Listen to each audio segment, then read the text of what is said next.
Terus aja Kak. Oke, nah kita mulai ya Kakak ya. Nggak bisa ya Kak. Maaf ya teman-teman ya, bentar ya. Ini nggak bisa ya Kak. Ininya. Oh, di sini. Nggak bisa ya. Ininya. Oh, dari sini. Maaf ya teman-teman. Nah ini hal-hal seperti ini yang biasanya sebagai contoh, ini akan bisa mengganggu konsentrasinya kita sehingga teman-teman kehilangan fokus.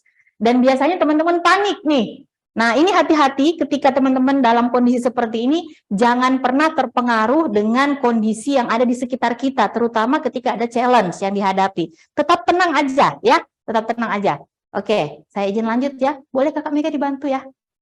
Oke, nah ini Kakak, saya kasih analogi sebagai gelas tertutup. Kita datang ke sini semua dengan intensi kita masing-masing. Makanya kenapa tadi saya bertanya tentang harapan, teman-teman ya. Kita datang dengan intensi kita datang dengan serangkaian ilmu pengetahuan yang udah kita punya di dalam diri kita.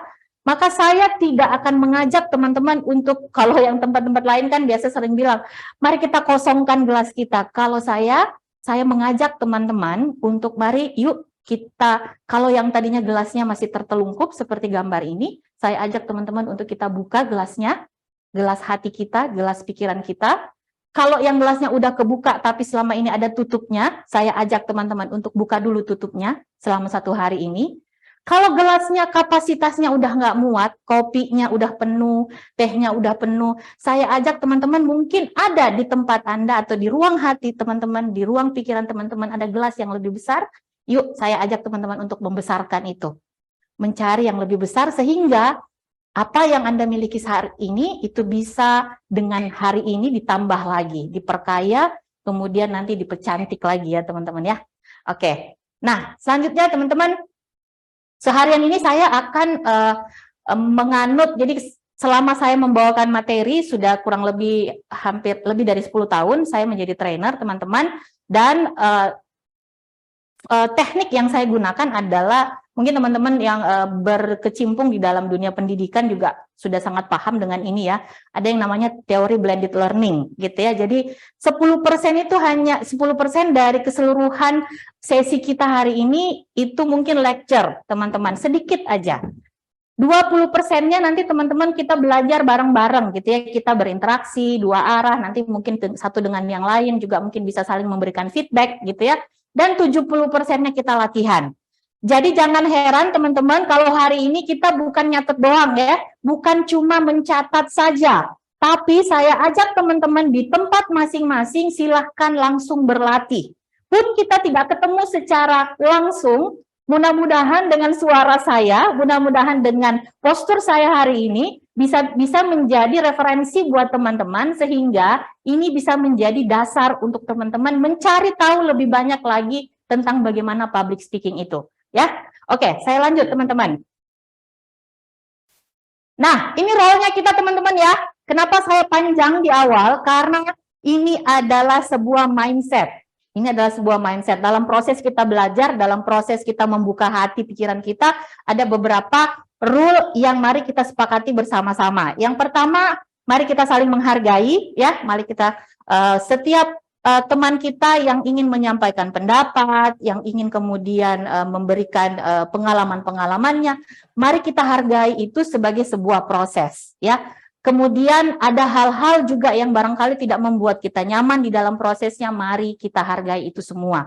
Karena tentu apa yang terjadi saat ini tidak ada yang kebetulan, teman-teman ya. Jadi, mari kita satu sama lain saling menghargai dengan mendengarkan dengan lebih baik. Ketika ada teman kita yang bicara, kita mungkin boleh menyimak dulu gitu ya, nanti setelah selesai baru kemudian kita tanggapi.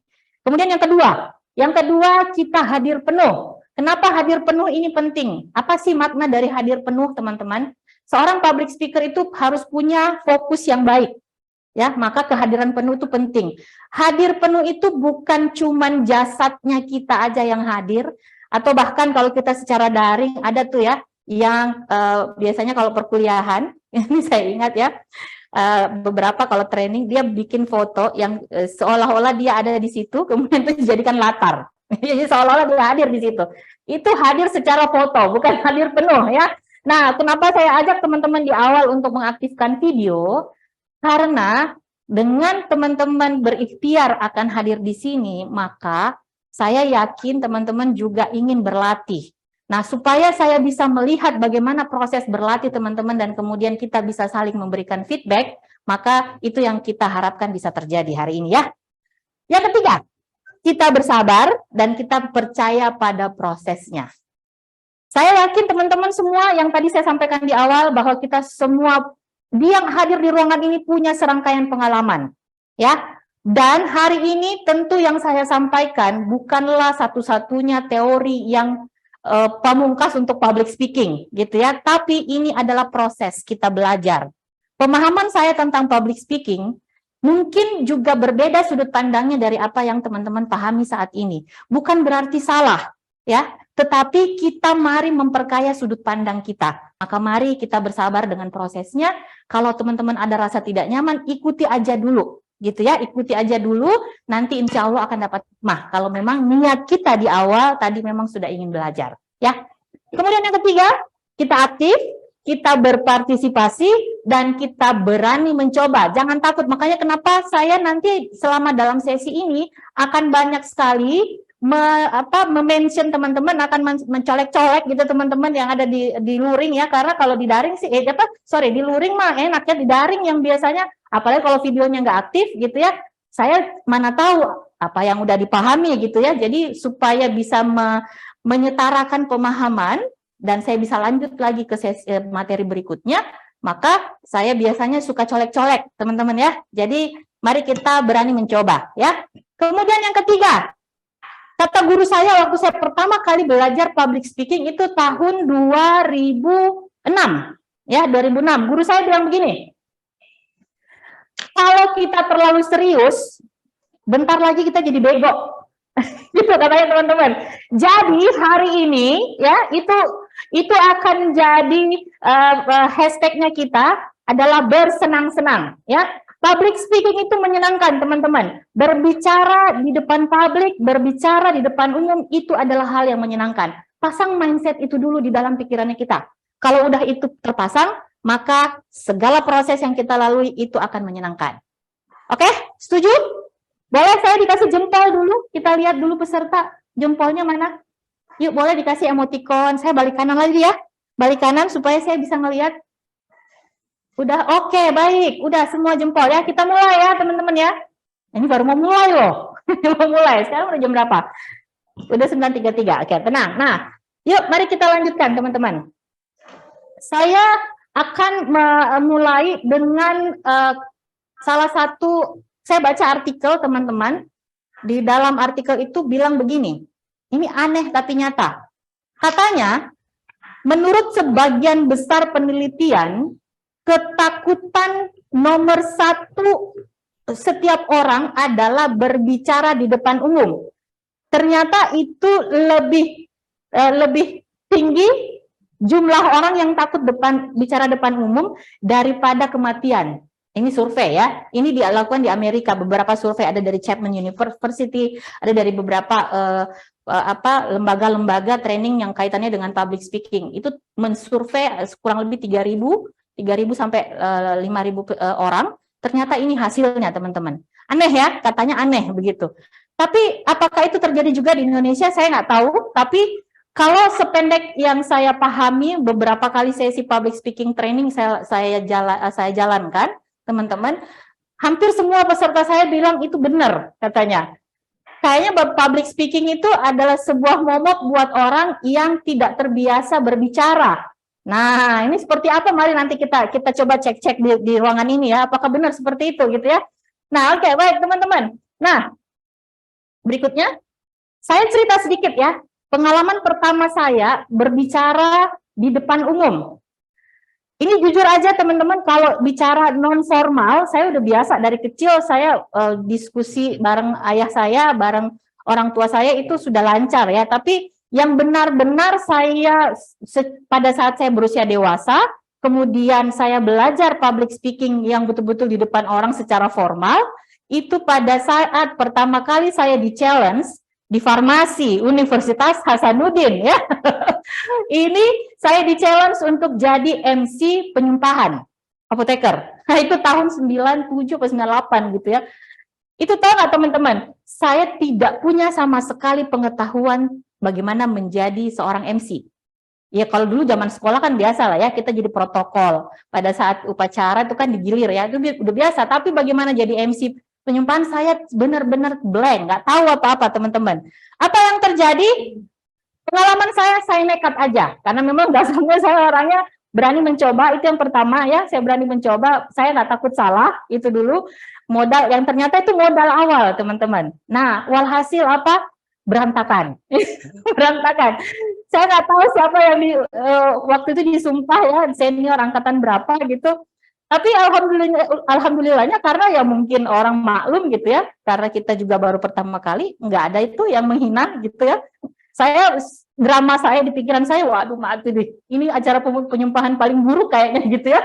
Tapi ternyata alhamdulillah setelah selesai ya biasa-biasa aja teman-teman. Ternyata nggak ada tuh yang menghina saya. Justru banyak yang mengucapkan terima kasih, banyak yang ada juga sih yang ngasih feedback, tapi feedbacknya bagus gitu ya, malah membangun. Yang itu membuat saya menjadi lebih bersemangat lagi. Nah, sejak saat itu hampir setiap tahun saya terus jadi MC, tidak hanya di kegiatan kampus, tidak hanya, tapi saya juga udah mulai di luar, berani ngambil job di luar gitu, meskipun ya pro bono nggak dibayar gitu ya. Pokoknya saya berlatih aja. Terus sambil saya juga ikut training public speaking. Nah, sampai pada akhirnya tahun 2004 masuk ke 2005, pada saat saya sudah ada di organisasi, begitu saya ingin menduduki posisi tertentu, itu dilatih lagi teman-teman. Semakin diasah terus, semakin ditingkatkan skillnya sampai dengan hari ini saya kemudian memang menekuni bidang ini ya, bidang training. Nah, apa poinnya sebenarnya teman-teman yang ingin saya ceritakan dalam cerita saya ini? Untuk memulai sesuatu, terutama public speaking, kita tidak perlu ahli dulu.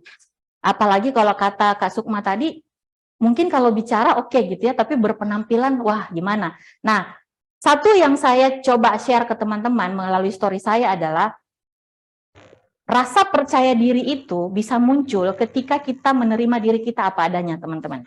Itu dulu poinnya. Karena Anda unik. Setiap diri kita unik.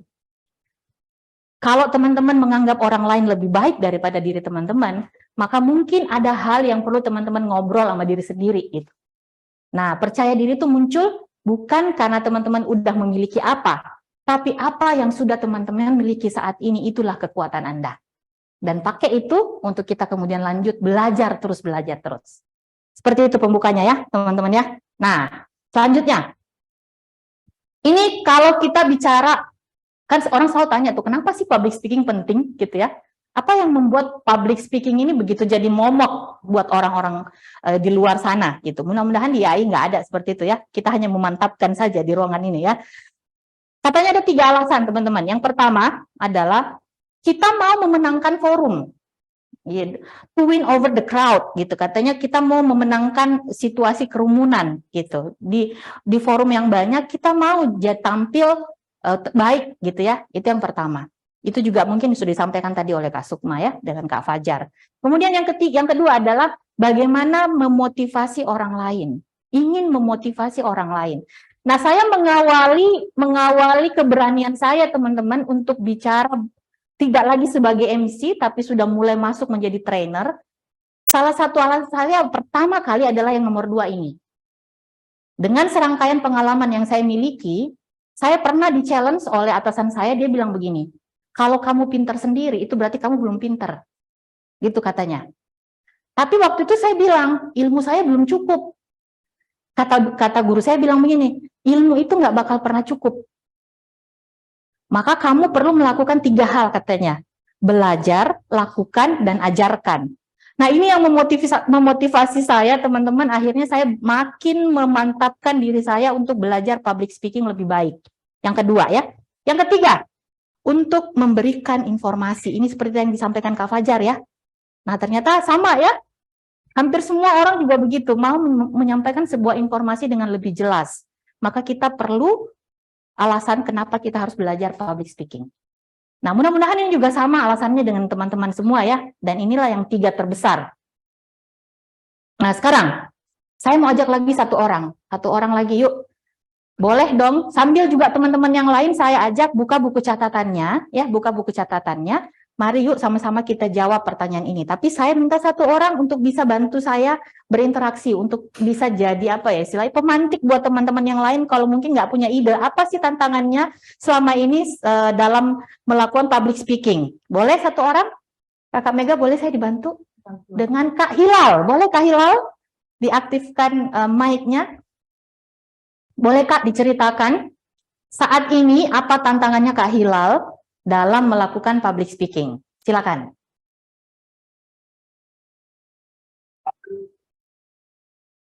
Sambil Kak Hilal mengaktifkan mic-nya, teman-teman boleh ya tulis ya di catatannya. Kalau punya catatan, kakak-kakak juga yang ada di ruangan ini boleh ya. Tantangannya kakak-kakak, bisa panggil kakak-kakak semuanya ya, supaya kita setara ya. Apa tantangannya dalam melakukan public speaking? Kak Hilal, silakan Kak.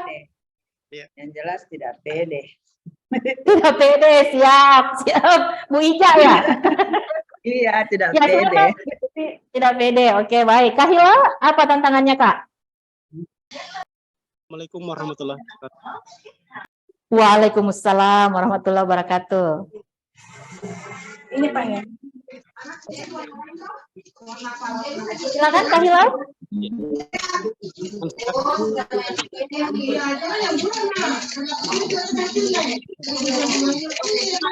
Boleh? Iya. Kemute ya?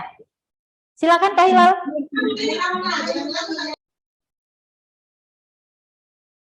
Kak Hilal?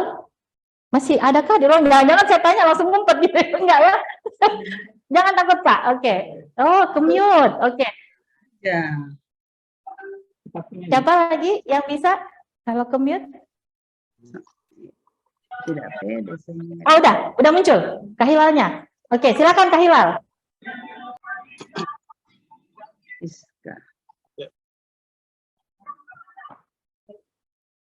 3, 2, 1. Kemute lagi ya? Tidak pede. Siapa? Boleh?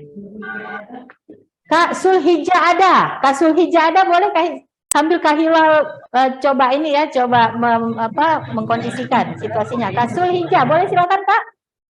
Kak Sulhija ada? Apa tantangannya Kak? Melakukan public speaking. Malu. Halo, iya Kak. Iya. Barangkali tantangannya lebih ya kurang pede juga, sama kurang percaya diri terhadap kompetensi yang kita miliki Kak. Oke. Apalagi? Rasa percaya dirinya. Gimana Kak? Itu aja? Itu aja Kak. Itu aja, oke ya. Jadi ada dua ya, merasa tidak percaya diri dan merasa bahwa kompetensinya belum cukup gitu ya, Kak Sulhija ya. Oke, baik. Terima kasih Kak Sulhija. Ibu Sukma. Ibu Sukma. Oke, yang lain ada? Boleh Kak Sukma, saya izin interaksi yang lain dulu ya. Oke, Kak Hilal. Kak Hilal silakan Kak Hilal. Kak Hilal udah bisa? Silakan Kakak. Assalamualaikum warahmatullahi wabarakatuh. Waalaikumsalam warahmatullahi wabarakatuh.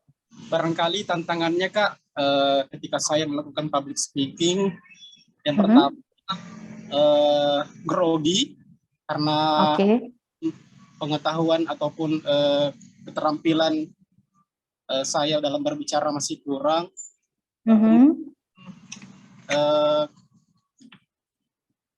Kurang percaya diri juga jika melakukan komunikasi dengan sejawat lain dan profesi lain. Kemudian kurangnya latihan dalam public speaking itu sendiri. Terima kasih. Oke, baik. Terima kasih Kak Hilal. Jadi yang saya tangkap grogi ya, grogi, kemudian merasa bahwa kompetensinya di public speaking nggak oke, kemudian ada rasa bahwa kok nggak bisa lebih luas gitu ya dengan sejawat yang lain gitu ya, atau kolega yang lain. Oke, baik. Terima kasih ya Kak Hilal. Satu lagi yang angkat tangan ada Pak Akbar. Kak Akbar, silakan Kak Akbar. Siap Kakak Yeni. Siap. Jadi kalau saya sih ada dua tantangan kakak ini ya. Yang pertama itu bagaimana mensinkronkan apa isi kepala dengan apa yang keluar dari di mulut tuh. Kadang kan yang Oke. isi kepala lebih cepat dibanding mulut sehingga belibet jadinya, Oke. atau mulut yang terlalu cepat dibanding isi kepala gitu. Jadi akhirnya disesali apa yang diucapkan kan. Nah, Iya, iya, iya, yang iya. pertama, kemudian yang kedua Ya. masalah percaya diri. Kalau kita berbicara pada audiens yang kita rasa bahwa audiensnya itu berada di bawah pengetahuan kita gitu, itu mungkin gampang percaya dirinya. Tetapi kalau Oke. kita audiensnya itu kita merasa bahwa mereka ini adalah orang-orang yang lebih hebat dibanding kita, itu yang kadang sulit tuh kita menimbulkan rasa percaya diri. Ya, terima kasih kakak. Oke. Oke, terima kasih Kak Akbar. Yang kalau Kak Akbar tantangannya ada di ini ya, sinkronisasi antara isi kepala dengan kecepatan bibir ya. Oke. Jadi ini biasanya terjadi sama orang-orang pinter nih gitu ya. Jadi isi kepalanya udah banyak menari-nari gitu ya, banyak hal. Sementara bagaimana teknik bercakap-cakapnya ini justru dilalui oleh isi kepala ya. Kemudian yang kedua adalah tadi ya. Oke. Kemudian yang kedua tadi Kak Akbar menyampaikan ada asumsi. Nah, ini menarik ini. Ada satu hal yang nanti akan kita ulik juga Kak Akbar ya. Kita mengasumsikan audiens kita lebih baik daripada kita. Pengetahuannya lebih baik gitu ya. Maka itu yang bisa mempengaruhi kemudian rasa percaya dirinya kita. Oke, thank you Kak Akbar. Nanti kita bahas nih bareng-bareng. Oke, baik. Nah, teman-teman, saya izin lanjut ya. Apapun tantangan teman-teman, semua tantangan itu terjadi. Ya, terjadi di dalam diri kita. Saya tidak akan mengatakan bahwa ignore itu, lupakan itu, enggak. Saya akan mengajak teman-teman, yuk mari kita terima itu sebagai bagian dari dalam diri kita. Sama, kemarin saya cerita di awal tadi ya, saya tuh groginya setengah mati waktu pertama kali gitu ya.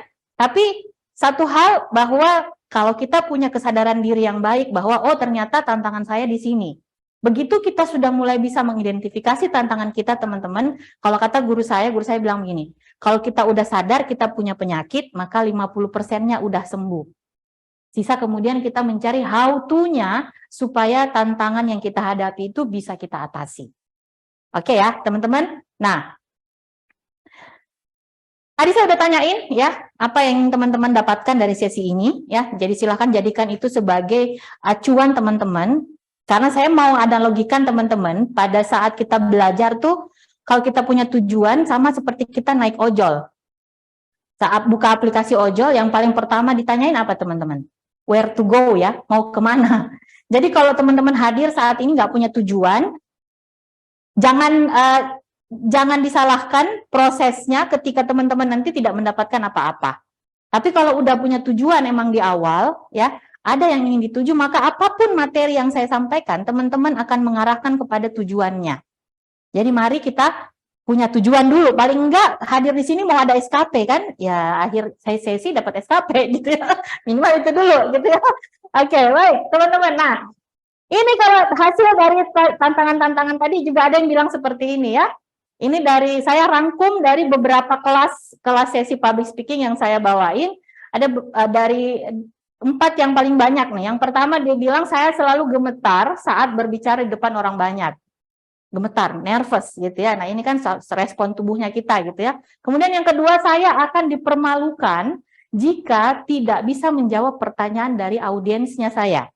Yang ketiga, saya tidak tahu bagaimana memilih materi yang sesuai untuk audiens saya. Dan yang keempat adalah saya takut audiens saya akan bosen dengan materi presentasi saya. Ada 4 aspek yang kita lihat di sini teman-teman. Yang pertama adalah bagaimana tekniknya kita, ya. Kemudian bagaimana isi pikirannya kita. Apa yang ingin kita pikirkan? Apa yang kita asumsikan di dalam pikiran kita yang disampaikan Kak Akbar tadi. Kemudian yang ketiga, apa konten atau isi dari yang akan kita bawakan. Dan yang terakhir adalah bagaimana cara kita membawakannya, teknik yang kita lakukan. Jadi diri kita, kalau saya ibaratkan kamera teman-teman, kamera depan saya ini, ada kameranya, ada kameramennya. Ada bagaimana kualitas kameranya, ada bagaimana kualitas kameramennya. Nah ini yang nanti akan kita ceritakan bareng-bareng ya. Oke. Nah ini teman-teman, saya cerita di awal dulu tentang sedikit ya, tentang bagaimana kesalahan kita yang sering sekali kita lakukan pada saat kita melakukan public speaking. Bahkan sampai hari ini pun saya sering terselip itu. Namanya manusia biasa, tapi saya udah terima, udahlah. Memang udah jadi kesalahan, diterima aja dulu gitu ya. Nah, yang pertama adalah kita kurang persiapan. Nah, kalau tadi ada yang bilang tantangannya grogi, mau coba mungkin dicek-cek tuh teman-teman. Barangkali bisa jadi salah satunya adalah persiapan kita yang kurang. Gitu ya, maka kita grogi, kemudian kita jadinya penampilannya kita kacau. Ya, karena kita udah dari awal nggak mempersiapkan. Kalau kata Pak JK, kalau kita gagal mempersiapkan, maka kita bersiap gagal. Gitu ya. Jadi itu bisa jadi. Mari kita coba cek-cek ya. Kemudian yang kedua, tidak menguasai materi. Nah, ini mari silakan kita scanning diri kita masing-masing. Saya nggak akan minta tunjuk tangan siapa yang nggak menguasai materi. Hampir dari kita semua pada saat, bahkan saya sampai hari ini pun ketika saya ingin menyampaikan sebuah materi di depan publik, saya perlu memastikan bahwa materi ini cukup untuk audiensnya saya. Karena ilmu pengetahuan luas nggak? Iya kan teman-teman ya? Tapi at least untuk kebutuhan materi yang ada ini udah saya persiapkan dengan benar, gitu ya. Jadi teman-teman kalau merasa kok kalimat saya belibet ya, kok kalimat saya berantakan ya, nah bisa jadi karena memang materinya tidak kita kuasai, gitu ya. Kemudian yang ketiga, kenapa dia materinya nggak pas? Nah bisa jadi karena kita ternyata tidak mengidentifikasi teman-teman audiensnya kita itu siapa. Yang kita mau sharing sessionnya di anak milenial, kita nggak kenali karakter milenial itu, maka yang cara kita membawakannya gitu ya, akhirnya apa? Bikin mereka tidur. Nah ini hati-hati teman-teman ya, kalau materinya nggak pas, meskipun materi itu bagus teman-teman, bisa jadi nggak cocok. Ya, itu yang ketiga. Yang keempat, materinya kepanjangan, terlalu banyak lecture, ya, terlalu banyak lecture, nggak ada activity, akhirnya orang bosan. Apalagi kalau teman-teman peserta audiensnya ini, pesertanya, audiensnya orangnya kinestetik, cara belajar dia itu dengan bergerak. Teman-teman suruh dia duduk diam, dengar ceramah sampai selesai, sampai sore, bosan nggak dia? Bosan. Akhirnya ini macam-macam yang dibikin sama dia, apalagi kalau sesi daring, ya enggak? Sampai sekarang pun saya belum tahu nih teman-teman sekarang di tempatnya masing-masing melakukan apa, ya. Nah, tapi nggak apa-apa, saya punya tugas adalah bagaimana membuat ini menjadi materi yang menarik, gitu ya. Nah, oke. Yang kelima, karena flow materinya tidak kita persiapkan dengan baik, maka audiensnya bingung nih dari mana mau kemana nih. Nah, maka penting untuk mempelajari menyusun flow materi, ya. Kemudian yang keenam adalah materi tidak menarik, teman-teman. Pesannya nggak nyampe. Coba bayangin kalau saat ini saya bawa materi public speaking, saya duduk di depan teman-teman seperti biasa, gitu ya, tidak melihat saya secara utuh begini, saya bicara materi-materi begini, teman-teman merasa nyampe nggak pesannya? Teori doang nih orang, gitu ya. Nggak ada intonasi saya, tidak ada saya ngajak interaksi, tidak akan nyampe pesannya teman-teman, gitu ya. Ini yang kebanyakan terjadi, sebagian besar terjadi di dunia public speaking. Nah, flow kita, arah kita belajar ini mungkin teman-teman akademisi sudah sangat familiar dengan ini ya. Jadi pada saat proses belajar, kita pertama kali kalau lihat cerita saya pertama kali itu teman-teman nggak sadar kalau saya nggak mampu ya, pede aja gitu, pede aja. Itu namanya unconscious incompetent. Saya nggak sadar kalau saya nggak kompeten. Ya udah, saya pede aja gitu. Apalagi orang yang kalau pedenya ketinggian gitu ya, udah tahu nggak punya apa-apa, nabrak aja gitu. Nah itu namanya unconscious incompetent. Nah kalau seperti ini, maka apa yang perlu dilakukan? Maka ya kita perlu sadar dulu, dibangun dulu kesadarannya teman-teman bahwa kita nggak kompeten nih, ada yang perlu kita perbaiki di dalam dirinya kita. Setelah itu apa? Kita pindah ke matriks yang kedua. Kalau kita udah sadar, maka kita masuk ke matriks yang conscious incompetent. Kita sadar kalau kita nggak mampu. Kalau kita udah sadar kalau kita nggak mampu, apa yang kita lakukan teman-teman? Kita belajar, iya nggak? Belajar, kita tingkatkan pengetahuan kita tingkatkan keterampilan kita jaga perilakunya kita atur perilaku kita sehingga kita nanti akan naik kelas. Kita naik kelas jadi conscious unkompetent, conscious kompetent, ya. Kita udah sadar, begitu kita belajar terus, berlatih terus, ya. Bagaimana terus mempraktekkan di dalam kehidupan kita sehari-hari, kita akhirnya sadar kalau kita udah kompeten. Sadar nih kita kompeten. Nah, makin ahli kita, makin terbiasa kita, makin kita berpengalaman, makin tinggi jam terbangnya kita kemudian menjadi tidak sadar kalau kita sudah kompeten. Unconscious kompeten. Maka jangan heran teman-teman, kalau ada seorang public speaker yang udah nggak pakai kepean. Apa sih kepean? Cue card. Itu apa kayak contoh, kayak apa? Kalau kita di public speaking itu kita ada script. Ya, ada script. Kalau orang yang udah jago banget, orang yang sudah udah sehari-hari makanannya lah teman-teman ya, itu dia udah namanya unconscious competent, secara mengalir aja dia.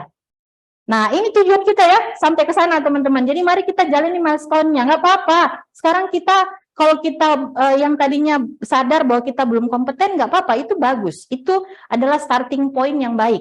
Maka mari kita lanjutkan gitu ya, sampai dengan nanti jadi unconscious kompeten. Ada yang bertanya, apa panitia bisa share materi?